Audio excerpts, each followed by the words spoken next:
Pintar amb llibertat tota la vida, transformant en arbre carregat de fruits la floració de la pròpia adolescència. Aquest és el meu parer.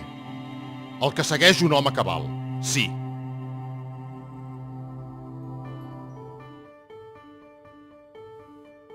Joan Ferrer Pedrol neix a Terrassa el 1910, a la llar d'una família obrera del tèxtil originària de Capçanes i el Mar Roig, al Priorat, que havia emigrat degut a la crisi de la filoxera.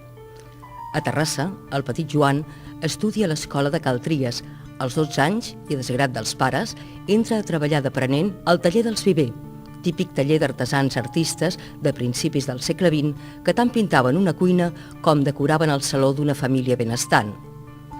El seu tarannà, alhora rebel i tímid, no encaixava en aquell món de conveniències i jerarquies tan marcat de llavors.